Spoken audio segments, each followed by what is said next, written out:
안녕하세요. 경천교회 교사 여러분, 교사대학에 참여하시는 여러분들을 환영합니다. 저는 아동일팀에서 사역을 하고 있는 오영민 전도사입니다. 앞서 여러 주제로 교사대학을 통해서 우리 선생님들께서 강의를 들으셨겠지만 오늘은 특별히 예배에 관해서 우리 선생님들과 함께 이야기를 나누어 보고자 합니다. 오늘의 주제는 초대교회 성찬의 렌즈로 보는 예배인데요. 우리가 지금 현재 코로나19로 인하여서 정상적인 예배를 시행하기가 어렵죠. 상황에 따라서는 비대면 예배를 드려야 되기도 하고 또 자리를 앉거나 여러 가지 제한 상황 속에서 우리가 변형된 예배를 드리고 있습니다. 그런데 이렇게 변화된 환경 속에서 과연 예배가 예배답기 위해서는 어떻게 해야 되는가 라는 고민을 해볼 때 우리가 상황은 이렇게 바뀌었지만 예배의 정신과 어떤 본질적인 신학을 잃어버리지 않으면서 예배를 드리면 주님께서 기뻐하시는 예배가 되겠다라는 생각을 해서 오늘 이 예배라는 주제를 선생님들과 함께 나누고자 마음을 먹었습니다. 그런데 왜 성찬의 렌즈로 예배를 이야기하는 걸까요? 그것은 바로 제가 작년에 이 성찬에 대한 논문을 작성했기 때문입니다. 그래서 제가 좀 편하기 위해서 저에게 좀 익숙한 주제이기 때문에 성찬에 대해서 한번 다뤄보면 좋겠다라는 생각을 가지고 이런 주제를 강의하게 된 건 아니고요.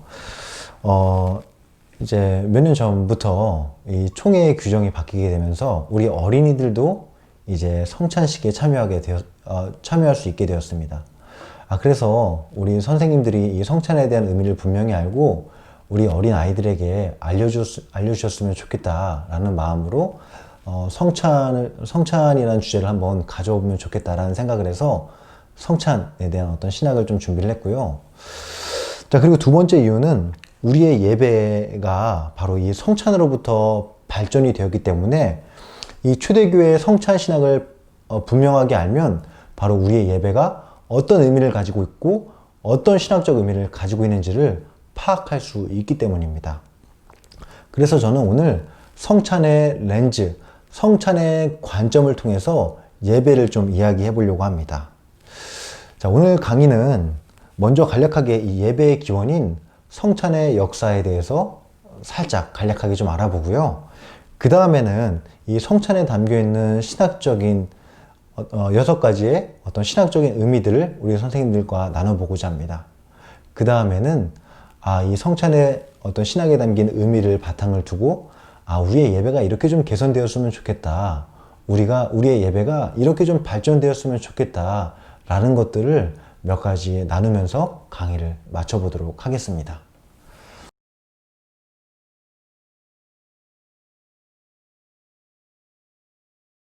먼저 우리가 이 예배의 탄생을 함께 살펴보았으면 좋겠습니다. 우리 교회의 예배는 초대교회 시대로 거슬러 올라갑니다. 원래 예수님이 오시기 전에, 그러니까 구약시대에는 짐승의 제물을 각을 뜨고 그것을 태워서 하나님께 제사를 드리는 방식으로 예배를 드렸습니다. 그러나 예수님께서 이 땅에 오셔서 사역하시고 부활하신 후에는 새로운 예배를 교회 공동체에 주셨는데 그것이 바로 성찬 예배입니다.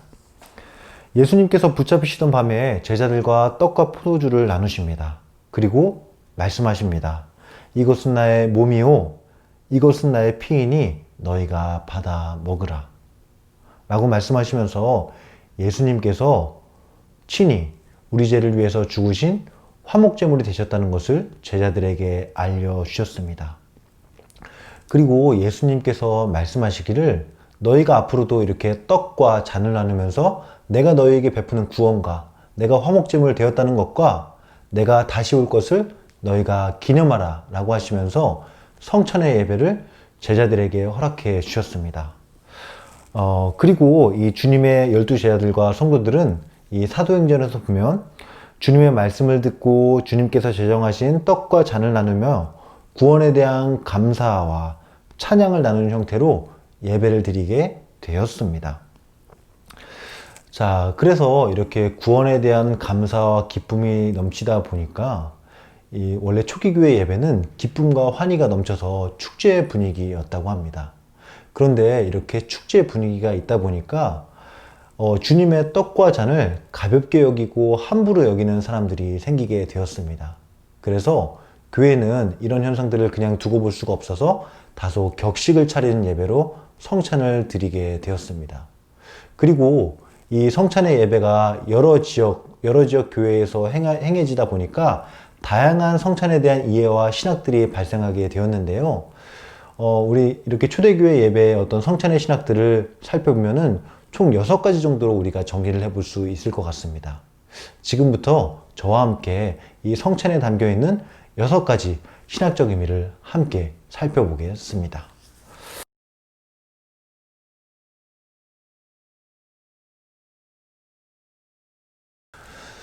먼저 우리가 제일 먼저 살펴볼 성찬 신학의 의미는 바로 감사입니다. 성찬 신학에는 감사라는 의미가 있었습니다. 여기에서 감사는 우리 구원을 위해서 주님께서 몸과 피를 주신 것에 대한 감사를 의미합니다. 그래서 성도들은 주님께 감사함의 표현으로 모여서 주님의 떡과 잔을 마시고 그 구원의 감사함을 잊지 않고 살아가겠다는 다짐과 결단을 하면서 성찬 예배에 참여했습니다. 자, 그리고 성도들은 이 예배가 감사함의 표현이기 때문에 빈손으로 예배 자리에 오지 않았습니다. 주님께서 우리에게 몸과 피를 주신 것처럼 우리도 주님께 감사함의 마음을 담아서 헌물과 헌금을 드리자라는 생각을 하게 되어서 이 예배의 순서에 헌금과 헌물을 드리는 순서가 만들어지게 되었습니다. 그리고 그렇게 모여진 헌물과 헌금은 바로 예수님께서 원하시는 곳에 사용이 되었는데, 특별히 가난하고 아프고 도움이 필요한 사람들에게 이 헌물과 헌금이 쓰여지게 되었습니다. 저는 이 성찬 신학에 담겨있는 이 감사의 의미를 생각하면서 과연 우리 예배 시간에 드려야 될 감사가 무엇인가를 다시 한번 생각하게 되었습니다. 초대교회 성도들은 감사함의 어떤 예배를 그들만의 축제로 여기지 않았습니다. 우리 주님께 구원의 감사를 드림과 동시에 그 감사함을 이웃들에게 사랑으로 나누어 주면서 감사함을 표현했습니다. 이런 것들을 생각해 볼 때 우리 경천교회 예배도 우리들만 기뻐하고 우리들만 주님께 감사하는 것이 아니라 우리가 감사한 만큼 우리 이웃들에게 나눠주고 베푸는 어떤 예배로까지 발전했으면 좋겠다라는 생각을 해보았습니다. 그리고 두 번째 성찬 예배의 신학적 의미는 바로 연합입니다. 예수님께서 제자들과 떡과 잔을 나누셨습니다. 그런데 당시에 유대 사회에서는 함께 식사하는 것을 굉장히 의미 있는 행동으로 여겼습니다. 한 자리에 앉아서 동일한 식탁에서 식사를 하는 것은 한 가족이 된다는 것을 의미했기 때문입니다. 따라서 성찬은 그곳에 모인 제자들과 예수님이 가족이 된다는 의미를 가지게 되었고, 또 그 떡과 잔을 나누는 거기에 있는 모든 사람들이 하나님 아버지 안에서 가족이 된다는 것을 의미했습니다. 이렇게 교회는 가족이 된다는 것을 신학적인 용어로 연합이라고 이야기를 하는데요. 이렇게 연합을 이루기 위해서 초대교회 성도들은 모여서 떡을 나누고 또 예배를 드리게 되었던 거죠. 자, 그런데 초대교회에서는 특별히 이 연합에 대한 강조들이 많이 있었습니다. 그러니까 연합을 굉장히 중요하게 생각했던 거죠. 그래서 성도들 간의 문제를 남의 문제로 여기지 않고 자기의 문제로 여기는 그런 어떤 신학적인 관습도 있었고요. 또 그리고 어떤 일도 있었냐면 성도들 간의 계급이나 출신이나 성별의 문제로 서로 차별하는 것을 하나님께 범죄한다는 생각을 갖게 되었습니다. 그래서 초대교회는 계급과 출신과 성별을 뛰어넘는 공동체로 발전할 수가 있었는데요. 또 초대교회 문헌에 보면은 굉장히 재미있는 기록도 하나가 있습니다. 여러분, 우리의 연합을 방해하는 요소가 무엇입니까? 바로 성도들 간의 불화와 어떤 서운함, 이런 것들 아니겠습니까? 그런데 초대교회 문헌에 보면 성도 간에 불화가 있거나 서로에게 상처 주거나 상처받은 일이 있으면 그 사람들은 사제가 성찬 예배에 참여하지 못하게 했다는 기록이 있습니다. 자, 왜냐하면 우리가 온전하게 사랑의 관계를 이루어야 되는데, 우리가 한 가족이 되어서 연합을 이루어야 되는데, 그 연합이 이루어지지 않는다면 하나님께서 이 예배를 기쁘게 받으시지 않는다고 생각을 했기 때문입니다. 그래서 초대교회에서는 예배 전에 이런 순서를 가졌습니다. 성도들 간에 서로 용서를 구해야 될 일, 그 다음에 또 서운한 마음이 들었던 일들을 생각하면서 기도를 하고 서로 입맞춤을 하는 시간을 가졌는데요. 그것이 바로 평화의 입맞춤이라는 것입니다. 이렇게 서로가 서로에게 용서하지 못했던 것, 또 서운한 것들을 생각하면서 그것들을 화해하기 위해서 초대교회 성도들은 평화의 입맞춤을 나누고 예배 자리에 임하게 되었습니다. 이런 것들을 생각해 볼 때 우리 경전교회 예배도 참 이렇게 형제 간의 온전한 연합을 이루고 중요하게 여기고 예배 자리로 나아가는 그런 예배가 되었으면 좋겠다고 합니다. 실제로 예수님께서도 형제에게 잘못한 것이 있으면 그것을 사과하고 예배를 드리라고 말씀하셨습니다. 그런 것처럼 예수님께서도 굉장히 형제나 교회의 연합을 굉장히 강조하셨기 때문에 우리도 앞으로는 이런 것들을 모른 척하지 않고 우리가 용서 구해야 될 형제나 자매들이 있다면 용서를 구하고 예배 자리에 나와서 하나님이 기뻐하시는 그런 예배를 드리는 예배자가 되면 좋겠다는 생각을 해보았습니다.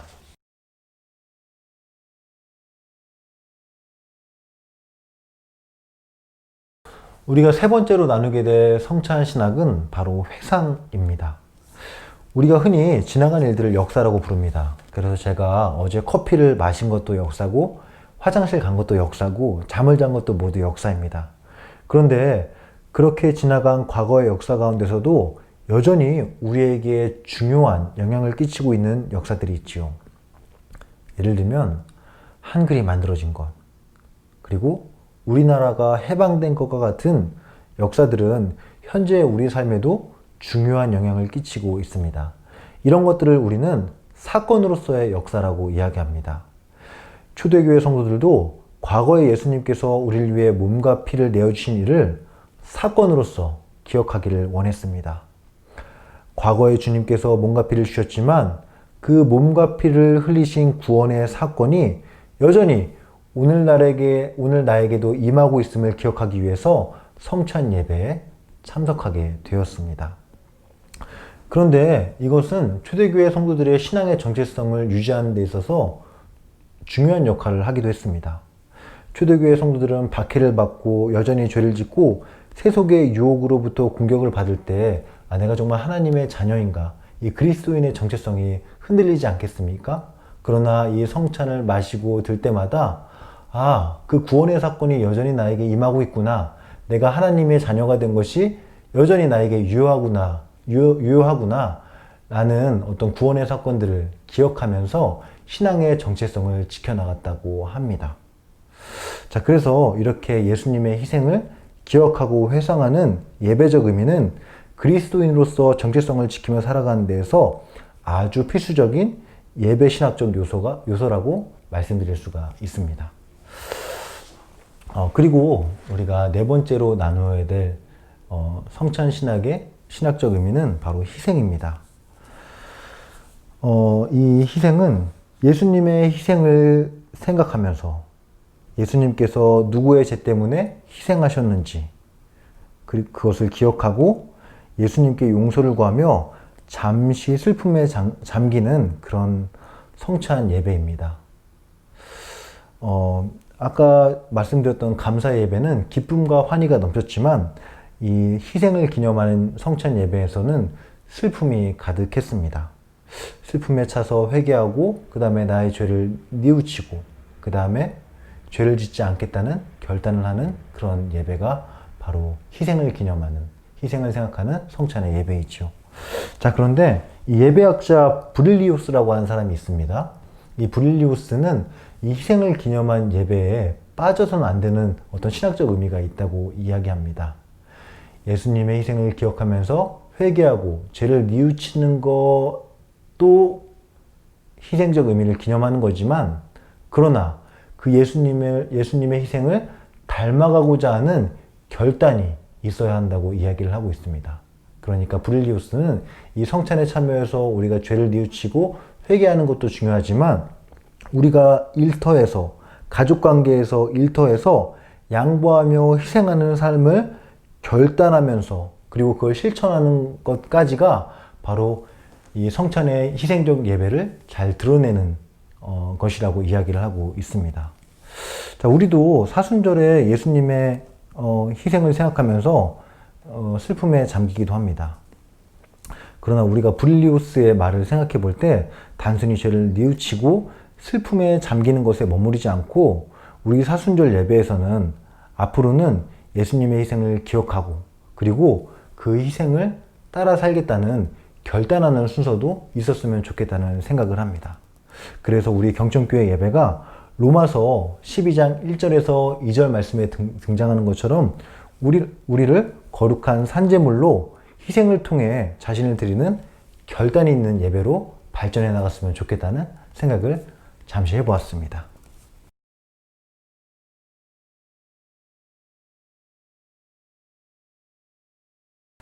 그리고 다섯 번째, 우리가 나눌 성찬 신학의 주제는 성령의 임재를 경험하는 성찬 예배입니다. 초대교회 성도들은 성찬의 떡과 마실 때마다 기도를 했습니다. 어떤 기도를 했을까요? 이 초대교회 문헌 사도전승에는 성령께서 임재하시기를 간구하는 기도가 등장을 합니다.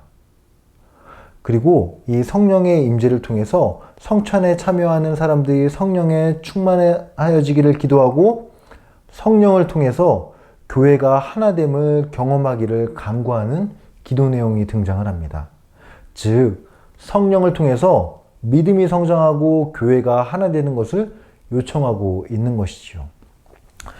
초대교회 성도들은 이렇게 예배 자리에서 성령을 통해서 믿음이 성장한다는 이해가 있었습니다. 성령께서는 눈에 확연하게 보이지 않으시지만 예배의 자리에서 성령이 임재하셔서 우리도 모르는 우리의 마음을 움직여 주시고 우리를 주님답게 하신다는 그런 예배적 이해가 있었습니다. 이것이 시사하는 바가 참 큰 것 같다고 생각을 하는데요. 우리가 어린이들과 매일 드리는 예배가 때로는 어린이들에게 아무런 변화를 일으키지 못한다고 생각하고 우리가 좌절할 때가 있지요. 그러나 그 예배의 자리에 주님의 성령이 임재하신다는 겁니다. 그래서 지금 눈에 보이진 않으시지만 우리의 마음을 조금씩 움직여 주시고 우리 어린이들을 조금씩 주님 닮아가게 하신다는 것을 우리가 생각할 때 우리는 예배를 어떻게 드려야 될까요? 앞으로는 기대하는 마음으로 드려야겠죠. 오늘 예배를 통해서 나와 우리 어린이들을 주님께서 성장시켜 주실 거야. 오늘 예배를 통해서 우리는 주님 안에서 하나를 경험할 거야. 라는 그런 기대를 갖게 하는 예배 신학적 요소가 바로 성령의 임재가 있는 성찬 예배 신학입니다. 자, 그리고 마지막 여섯 번째 성찬 신학은 종말을 기대하는 성찬 신학입니다. 종말. 성찬은 주님의 다시 오심을 기다리는 예배였습니다. 왜냐하면 마태복음 26장 29절에서는 내 아버지의 나라에서 새 것으로 너희들과 마시는 날이 있다고 예수님께서 말씀하셨기 때문입니다. 그래서 초대교회 성도들은 마라나타, 주님 다시 오심을 기다립니다를 외치면서 성찬 예배에 참석했습니다. 실제로 초대교회 문헌 디다케라는 문헌에 보면 성찬을 받기 전에 이렇게 기도하는 장면이 등장을 합니다. 제가 좀 읽어드리겠습니다. 주님, 당신 교회를 기억하시어 악에서 교회를 구하시고 교회를 당신 사랑으로 완전케 하소서. 또한 교회를 사방에서 모으소서. 거룩해진 교회를 그를 위해 마련하신 당신 나라로 모으소서. 권능과 영광이 영원히 당신 것이기 때문입니다. 은총은 오고 이 세상은 물러가라. 다윗의 하나님 호산나. 어느 누가 거룩하면 오고 거룩하지 못하면 회개하라. 마라나타. 아멘. 초대교회 성도들은 이렇게 기도를 하면서 언젠가 주님께서 오셔서 흩어져서 고난받는 성도들을 모으시고 하나님 나라에 초청하신다는 것을 희망하였습니다. 그래서 이 성찬에 임할 때 주님의 다시 오심을 기억하면서 주님 앞에서 또 부끄러운 모습으로 서지 않도록 다짐하고 결단하고 주님께서 이 땅을 다시 회복하실 것을 기억하면서 하루하루의 어떤 고난의 삶과 핍박의 삶을 견뎌내었다고 합니다. 그러나 이 또 예배학자 포날맨이라는 사람은 이런 이야기를 합니다. 종말을 기다린 예배는 우리가 미래를 기다리는 거 아닙니까? 그렇지만 포날맨은 성찬의 예배에는 실제로 미래에 임하는 그 종말이 여기에 지금 임하고 있다고 이야기를 하고 있는 것입니다. 이것은 구체적으로 좀 얘기하면 하나님 나라에 있는 천국이 지금 이 예배 자리에 임하고 있다는 것을 이야기하고 있는 것입니다.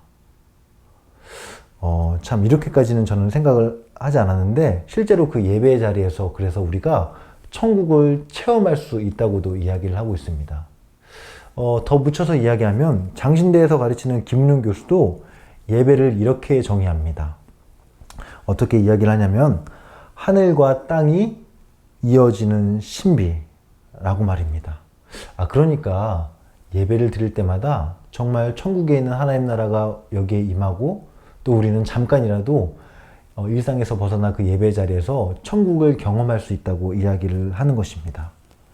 자, 우리가 이런 것을 한번 생각해 볼 때 우리의 예배는 정말 천국을 닮아 있는가 한번 생각해 볼 필요가 있습니다. 예배의 분위기 속에서 천국의 아름다운 사랑의 교제가 있는가, 또 천국 높은 보좌에 있는 하나님을 실제로 생각하면서 예배를 드리고 있는가 라는 것을 한번 생각해 볼 필요가 있습니다.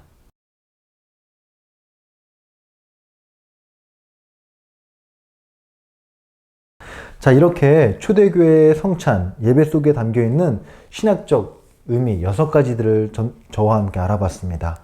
감사, 연합, 그 다음에 회상, 희생을 기념하는 것, 성령의 임재, 그리고 종말을 기다림이라는 신학적 의미를 지닌 성찬 예배를 통해서 초대교회는 예배를 인식하기 시작했습니다. 이렇게 예배에 대한 다양한 이해들이 있었기 때문에 초대교회는 예배를 통해서 복음을 이해하고 하나님에 대한 지식을 쌓고 성령의 임재를 경험하면서 신앙을 유지하고 신앙을 발전시켜 갔던 것입니다. 그런데 이런 예배의 다양한 이해들이 초대교회의 부흥에 많은 영향을 미쳤다는 사실을 믿으십니까? 보통 많은 교회학자들은 초대교회가 왜 이렇게 확산되고 부흥할 수 있었는가 라는 질문에 이렇게 답변을 합니다. 초대교회는 진실되고 윤리적인 삶과 각별한 공동체성이 있었기 때문에 이렇게 부흥하고 확산이 되었다고요. 그러니까 이렇게 윤리적인 어떤 삶과 공동체성이 있었기 때문에 바로 초대교회가 부흥이 되었다고 이야기를 합니다. 그런데 교회학자 알렌 크라이더라고 하는 사람은 이렇게 이야기합니다. 교회가 교회답게 되고 교회가 이렇게 윤리적인 삶과 공동체성을 유지한 것은 바로 예배가 가장 큰 역할을 했다고 이야기를 합니다. 물론 기도도 있고 말씀도 있고 뭐 여러 가지 요소들이 있었겠지만 이 알렌 크라이더라고 하는 사람은 예배에서 배우는 하나님에 대한 지식, 예배에서 배우는 복음, 예배에서 경험하는 성령의 임재가 바로 이 초대교회 사람들의 삶을 가장 크게 변화시키는 데 큰 영향을 미쳤다고 이야기를 하고 있습니다. 저도 이에 동의합니다. 예배는 교회가 교회답게 만들어주는 데에 가장 큰 영향을 미친다고 생각합니다. 어쩌면 한국교회의 부흥과 회복도 이 예배 회복에 있다고 저는 생각을 합니다. 그렇기 때문에 우리는 오늘 말씀드렸던 이 예배의 의미들을 그냥 지나칠 수가 없습니다. 예배에 담겨져 있는 신학적 의미를 우리 예배에서 어떻게 구현하고 어떻게 적용할지를 우리는 고민해 봐야 한다고 생각합니다. 자, 그런 의미에서 제가 이 교육부 예배를 좀 생각하면서 사랑하는 마음으로 개선되어야 될 것이 무엇이고 앞으로 나아가야 될 방향이 무엇인지를 좀 한번 얘기해 보도록 하겠습니다. 저는 그냥 짧게 한번 3가지 정도로 한번 좀 이야기를 한번 해보겠습니다. 자, 특별히 이 교육부 예배에 대해서만 한정해서 이야기를 하면 저는 첫 번째는 교사가 예배의 모범이 되어야 한다고 생각을 합니다. 이 앞서 말씀대로 초대교회 예배는 하나님을 배우고 복음을 배우고 성령의 임재를 체험하는 장소입니다. 그러니까 예배가 어떤 교육적인 역할을 하는 것이라고 우리는 이야기할 수 있는데요. 그렇다면 우리 학생들은 어디에서 가장 먼저 하나님을 배우게 될까요? 아마도 제 생각에는 예배에서 가장 먼저 하나님을 배운다고 생각을 합니다. 예배 분위기와 예배 음악, 예배 시간에 들려오는 그 설교를 통해서 하나님을 가장 먼저 배웁니다. 그런데 이거 아십니까? 교사들이 드리는 예배를 통해서도 하나님을 배웁니다. 앞서 말씀드린 대로 예배는 실제로 하나님께서 임하시는 장소와 시간입니다. 그런데 그 자리에서 교사들이 하나님이 실제로 계신 것처럼 마음을 다해서 예배를 드린다면 우리 아이들도 선생님의 태도를 통해서 하나님을 저렇게 사랑해야 되는구나. 하나님은 이렇게 정성스러운 예배를 받으시기에 합당한 분이시구나 라고 생각을 할 것입니다. 그러나 우리의 예배 태도가 불량하거나 분주한 일들로 이 예배를 등한히 여기는 태도를 보인다면 우리 어린이들도 하나님을 존엄한 분이 아니라고 생각하게 될 것입니다. 그렇기 때문에 먼저 우리 교사들이 예배의 모범을 갖추는 것이 정말 중요하다고 생각합니다. 지각하지 마시고 떠들지 마시고 예배 시간에 집중해 주시길 바랍니다. 자, 그리고 둘째는 예배에 대한 기대가 있었으면 좋겠습니다. 어린이들을 교육하는 것이 너무 힘듭니다. 우리 능력도 부족하고 우리의 시스템도 부족하고 우리의 시설도 왜 이렇게 교육하기에 부족해 보이는지 모르겠습니다. 그러나 그 부족함을 채워주시는 분이 있습니다. 바로 예배의 자리에 임하시는 성령님이십니다. 앞서 말씀드린 대로 초대교회 예배에는 성령님에 대한 기대가 있었습니다. 성령께서 오늘 이 예배의 자리에 임하셔서 교회에게 믿음을 주시고 교회를 성장시켜 주신다는 그런 믿음이 있었습니다. 그래서 우리는 이렇게 성령의 능력을 좀 기대하는 마음으로 드리는 예배가 있었으면 좋겠다고 생각합니다. 비록 우리 교사들이 부족하고 우리들의 마음대로 우리 어린아이들이 자라나지 않고 성숙하지 않는 것처럼 보이지만 예배 자리에 초청된 어린이들이 성령님의 임재를 통하여서 변화되고 또 믿음을 얻게 되는 그런 사건들을 끊임없이 성령님께서 이루시고 있다는 것을 우리가 좀 기대하는 예배를 가졌으면 좋겠습니다. 그러면 교사도 힘이 나고 또 교육하는 입장에서 굉장히 힘이 나는 예배가 될 텐데요. 좀 그런 어떤 기대들을 가지고 우리가 좀 조급한 마음을 내려놓고 또 어떻게 해서든 우리 어린이들이 예배의 자리에 와야 한다는 것을 좀 확신하는 그런 어떤 예배에 대한 인식이 좀 있었으면 좋겠습니다. 예배에 참여하는 것만으로도, 함께 하는 것만으로도 하나님께서 믿음을 자라나게 하신다는 것을 항상 기억하시길 바랍니다. 자, 마지막 3번째로는 아이들을 예배자로 세웠으면 좋겠습니다. 예배에서 아이들을 관람자로 만들지 않는 게 중요합니다. 왜냐하면 하나님께서 우리 아이들을 예배자로 부르셨기 때문입니다. 그래서 아이들도 예배 순서에 적극적으로 참여하게 해야 됩니다. 실제로 초대교회 예배에서는 교회 인도자와 회중이 번갈아 가면서 기도를 하는 전통이 있었습니다. 이것을 라틴어로 대화 형식의 기도라고 해서 수르슴 코다라고 불렀는데요. 제가 잠시 읽어드리도록 하겠습니다. 먼저 인도자가 이렇게 기도를 합니다. 주께서 여러분과 함께. 그러면 회중이 또한 당신의 영과 함께. 다시 그럼 인도자가 마음을 드높이. 그러면 회중이 우리가 주님께 마음을 듭니다. 그러면 다시 인도자가 주께 감사합시다. 그러면 마지막으로 회중이 그것이 마땅하고 옳은 일입니다.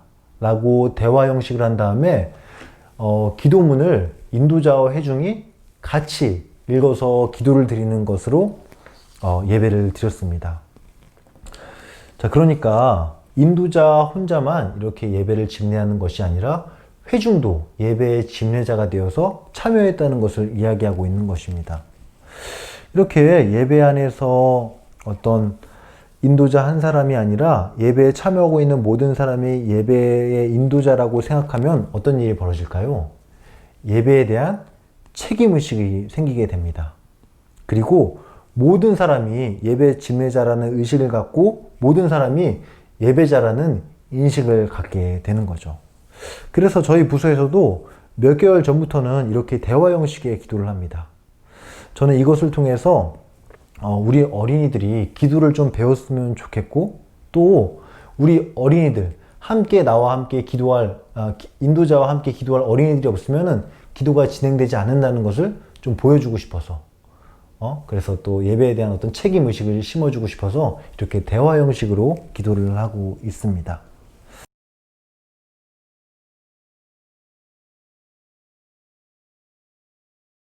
자, 이제 좀 강의를 마쳐보도록 하겠습니다. 이게 참, 어떤 카메라를 보면서 강의하는 게 너무 어렵고, 또 여러분들의 어떤 반응이 어떨지 참 고민이 되고 두렵기도 합니다만, 자, 어쨌든 다행히 마친 걸로 생각을 하고 좀 나가는 말을 한번 해보도록 하겠습니다. 이렇게 초대교회 성찬 예배를 함께 나누어 보고, 여러 가지 교육부의 어떤 예배의 개선에 대해서도 한번 살펴보았습니다.